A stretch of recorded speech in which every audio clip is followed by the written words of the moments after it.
याकोब याचा 1:5 जर तुमच्यापैकी कोणाकडे बुद्धीची कमतरता असेल तर त्याने देवाकडे मागावे, म्हणजे ती त्याला दिली जाईल.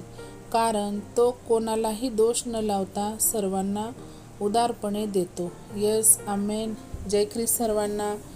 आजच्या अद्भुत दिवसासाठी परमेश्वराने हे किती अद्भुत वचन आपल्याला दिलेलं आहे की परमेश्वराकडे आपण काय मागत असतो सहसा, की पैसा, प्रॉपर्टी, गाडी, बंगला, शान, शौक, ह्या गोष्टी आपण परमेश्वराकडे आपल्या प्रार्थनेमध्ये नेहमी मागत असतो प्रियांनो. पण परमेश्वर आपल्याला काय सांगत आहे की तुम्ही त्या गोष्टी मागण्याऐवजी की माझ्याकडे बुद्धीची ज्यांना कमतरता आहे तर तुम्ही बुद्धी मागा, ज्ञान, समज मागा, तर ते काय परमेश्वर देणार आहे. आणि कोणालाही दोष परमेश्वर हा लावत नाही प्रियांनो. हो, कारण परमेश्वरासाठी आपण काय सर्वजण काय एक समान आहोत.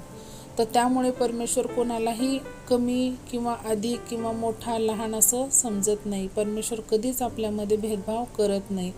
तर परमेश्वराचं वचन सांगते की जर तुमच्यापैकी कोणाकडे बुद्धीची कमतरता असेल, तर जेव्हा आपण एखाद्या वेळेस काय आपल्याला वचन समजत नाही किंवा एखाद्या वेळेस आपण जगिक जीवनामध्येही आपल्याला एखाद्या गोष्टीचं तात्पर्य कळत नाही, अर्थ समजत नाही, तर तेव्हा आपण काय केलं पाहिजे की परमेश्वराकडे आपण मागितलं पाहिजे. हो, की मला ह्या गोष्टी कळत नाही आहेत किंवा मला वचनाचं रहस्य कळत नाही परमेश्वरा, तर मला तुम्ही काय ज्ञान आणि बुद्धी समज द्या की ज्याच्याद्वारे मला हे कळण्यास सहायता आणि मदत होईल. तर आपण परमेश्वराकडे काय ज्ञान, बुद्धी आणि समज मागितली पाहिजे, जेणेकरून मग काय परमेश्वराचं वचन आपल्याला काय सांगते मत्तई 7:7 की मागा म्हणजे मिळेल. तर आपण काय परमेश्वराकडे मागितलं पाहिजे ज्ञान, बुद्धी आणि समज, तर परमेश्वर आपल्याला हा देणार आहे. तर आपण ह्या गोष्टी जर मागितल्या, आपण ह्या वचनाद्वारे जर आपण ग्रहण करून जर चाललो आपण वचनावरती, तर आपल्याला ह्या जगी गोष्टी आपल्या मागे येणार आहेत प्रियांनो. तर परमेश्वराकडे आपण काय मागितलं पाहिजे ज्ञान, बुद्धी आणि समज, कारण आपण हे परमेश्वराचे प्रिय असे लेकरं आहोत. परमेश्वराने आपल्याला स्वतःला, आपल्या मनुष्याला काय त्याच्या प्रतिकृतीचं बनवलेलं आहे आणि स्वतःचा श्वास हा मनुष्यामध्ये फुंकलेला आहे प्रियांनो. तर आपण काय परमेश्वराकडे ज्ञान मागितलं पाहिजे, बुद्धी मागितली पाहिजे, समजण्यासाठीचं आपण काय त्यांना विनंती केली पाहिजे की मला हे कळत नाही आहे तर तुम्ही मार्गदर्शन करा. तर हो प्रियांनो, किती अद्भुत वचनासाठी आपण परमेश्वराला धन्यवाद करूया. आजच्या दिवसासाठी हे आपण परमेश्वराला काय धन्यवाद केलं पाहिजे. आपण छोटीशी प्रार्थना करूया. धन्यवाद, धन्यवाद, धन्यवाद.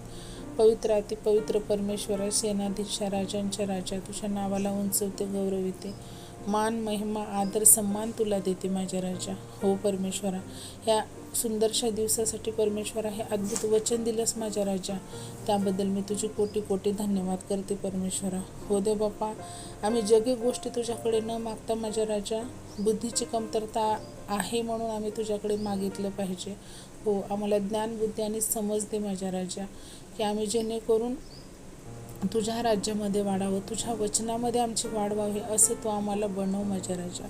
हो परमेश्वरा, आम्हाला तुझ्या ह्या वचनावर चालण्यासाठी सहायताने मदत कर माझ्या परमेश्वरा. ही छोटीशी प्रार्थना आम्ही येशू ख्रिस्ताच्या प्रिय आणि गोड नावात केली म्हणून ऐक पित्या. आमेन. जय ख्रिस्त सर्वांना. शालोम. प्रभू येशू मसीहची शांती तुम्हा सर्वांसोबत राहो. परत भेटूया अशाच अद्भुत वचनासोबत. तोपर्यंत सर्वांना जय ख्रिस्त. Thank you so much.